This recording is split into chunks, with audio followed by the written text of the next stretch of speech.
Hello everyone, Amer back with another Mission Impossible episode review. This time I'm doing Season 4, Episode 12, which is called Time Bomb. So we start out with Jim getting instructions from a park bench this time. Apparently there's a guy there sitting with a package and guarding it, sort of, and then he leaves and Jim opens the package and gets the instructions. Doesn't seem really secure, but whatever. The mission. Anton Malik is a rogue spy who was part of the Federated People's Republic's nuclear research program. But now he has an incurable disease, and he has set off an atomic bomb to go off in 2 days at 4 p.m., which will begin an atomic war, and the IMF must stop it. The dossiers give us the usual crew, but including Y. Lee, played by Barbara Luna, sporting a very unusual haircut, and the Globe Repertory. After a brief apartment scene, we head to the FPR, where we see a very lackadaisical Malik. This guy's basically given up on life, and every inch of his face shows it. He's in his lab setting up the timer on his device. Meanwhile, Officer Jim intercepts a limo outside the building, and the IMF puts its passengers on ice. Jim makes himself up to be the artist that they were transporting.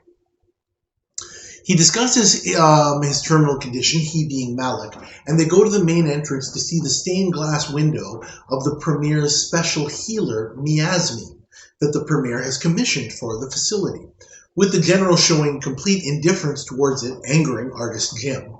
Barney sneaks out of the IMF transport cart while the guard helps Jim and Willie move the heavy piece, getting access to the basement, while the repertory guys set up a warehouse.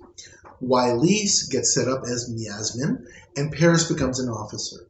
The guard gets a call to check the cooling system in the basement, forcing Jim to distract him so that the sound of Barney blowing up a beam in the basement is covered up by the glass shattering due to a passing jet. Meanwhile, Paris goes to the Deputy Premier's office, and Y. Lee places a call with a tape to distract the clerk there, so that Paris can receive a call from General Brenner, relaying Jim's request to get Miasmin to the facility to model so that the glass can be remade properly. The Premier shows unwillingness to allow Miasmin to leave him as he's oddly dependent on her for his own health, and says Brenner is fired but decides to recant the order when he learns that Miasmin says it's okay for her to go for a few hours. And Paris accompanies her as Colonel Dietrich, who will be checking the facility's security. As Malik walks away, Miasmin regards him oddly and wants to chat with him, but then says, it's nothing. Barney starts using some sonic waves to create cracks in the building's foundation as Paris inspects the infirmary and finds a drug which is being used to treat Malik's chronic discomfort and switches it with another bottle. Malik prepares to go to Switzerland for further treatment, really just to get away from the atomic blast, and notes that his bomb is going to go off in a couple of hours. Miasmin goes to see Malik, saying that she knows he is unwell, she can feel it, and she can cure him. He brushes her off, saying he doesn't believe in alternative healing, even if the Premier does, and starts to head away, but then feels the effect of the IMF drug, becoming very tired. Miasmin offers to help, but Malik demands she call the doctor, and they all head back to the infirmary, where the doctor says that Malik's conditions seems to have become more acute all of a sudden, and there's no way he's getting to his plane to Switzerland on time. Paris tells the General that the Premier is going to be furious at being kept in the dark about Malik's condition and tells Miasmin to go back to her modeling, but she refuses, saying she can help Malik like she's helping the Premier. The General is informed about the cracks in the walls. He heads away with Paris to investigate. Miasmin gives Malik a herb drink as he becomes weaker because of the drug's effect, but he suddenly starts to become much stronger. Meanwhile, Paris calls for a government engineer to assess the walls and directs the building to be evacuated. Paris tries to drag Miasmin away, but Malik asks for her to stay. So Paris directs that Malik be brought to his car as well, so that Miasmin and Malik can be taken to safety. Barney gets back in the IMF transport cart so he can go outside the building and come back in as the engineer summoned by Paris. Y. Lee, Jim, and Willie get back to the IMF warehouse with Malik, and they set him up in the big store that they have created, which is a duplicate of part of the reactor building. Barney looks at the fissures and then sets himself up in the reactor area to assess the damage there. Malik gets up after a few minutes and sees the repertory guys milling around the building, which is starting to collapse in many places. He sees Miasmin trapped under a heavy beam and thanks her for her help, but he's resigned to his fate now.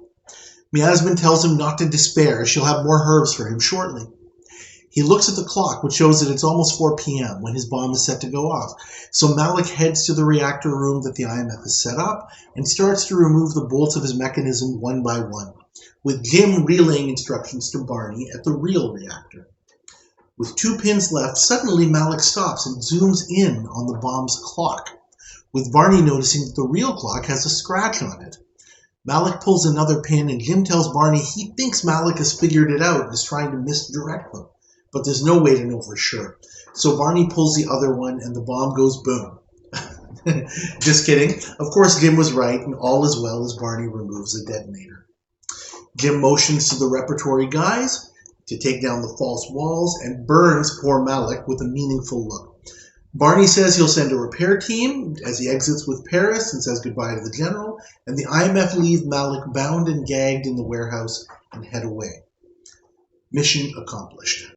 I'm going to give this episode the only grade that I can, with good conscience, give it, and that is just a complete F. I made myself a note that the very first time I saw this, or at least when I reviewed episodes for the purposes of ranking them, that was some years ago, I didn't put this one quite down in the dumps. And I wrote to myself, I don't know why I didn't put it there. It just automatically belongs here. I think the reason is because looking back at it, I couldn't see anything that I could point to as being bad, because the whole thing is just so boring that you can't just point to one thing and say, oh yeah, that was terrible. The whole thing is just not good. The plot is old and hackneyed. I think that the reason that I didn't automatically think that this was a bad episode, as I said, is maybe because it was a little bit different, with Barbara Luna playing kind of a character that's a little bit out there, and Jim also being, in kind of an unusual thing. And I said to myself, okay, it's at least a little bit unique, but it's not good at all. The fake suspense with the bomb is terrible as well. I know I'm kind of going all over the place with this. Even the author, the scriptwriter, Paul Playden, who has written several episodes, very good episodes of MI, and I think will write at least 1 or 2 more going forward. You can't hit a home run every time. Even he admits that this was a really, really bad script. And of course, he's given us enough great stuff that I can forgive him for that. But I'm glad that he at least admits it, because it is the truth. I've already mentioned some of the things that I don't like, but I'll kind of go through them in a little bit of detail. The biggest reason I give this episode an F is, I'm just going to come right out and say it, Morgan Stern as Malik is just... if you put a brown wig on him, you might mistake him for Debbie Downer from Saturday Night Live. Just the look on this guy's face all the time is just yawn-inducing. It's just this horribly bored look, and I just instantly feel the 8 words of death for this guy. I don't care what happens to this guy. I just don't. And I don't know whether it's just him or his acting or what, but I just cannot get past that. The only way that I could care about this plot is if the IMF's mission was to get him to just blow himself up without hurting anybody.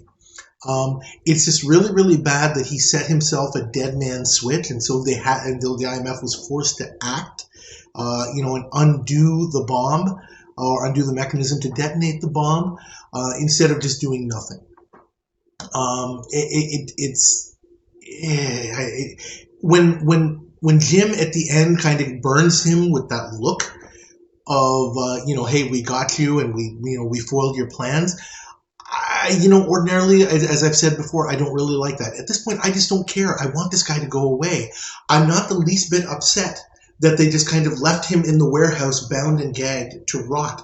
I'm sorry, I just cannot get over how much I just absolutely want this character to just not be on my screen.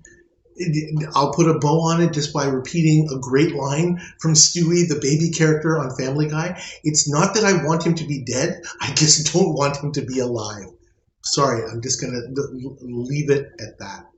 Barbara Luna is a guest agent. She's a fine actress, but this new age character it doesn't do anything to bring the episode rating up even to a D minus. The whole thing is just so terrible, hackneyed. It doesn't help. Peter Graves as this blustery, demanding artist is also quite ridiculous. It's just so out of place. And it's jarring. On the one hand, like I said, originally I thought maybe you could call that unique. No, I take that back. It's just not good. And yeah, it just absolutely does nothing. I can't say anything great about the guest cast. Not that anybody was necessarily bad, but again, just, bad script, bad premise, bad everything. There's just nothing good I can say here about this. I'll just say finally about Paul Playton.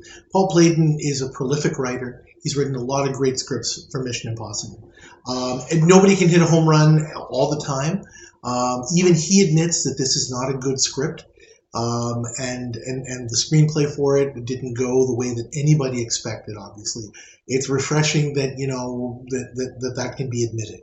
And it's a shame, but unfortunately it is the truth. I really, really, really don't want to say any more about this episode.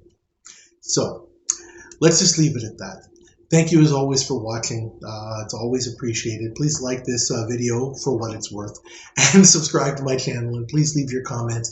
If you think that there is something good about this episode that I missed and should be pointed out, please let me know. I'd love to hear what you have to say. Thank you again, and I'll see you next time.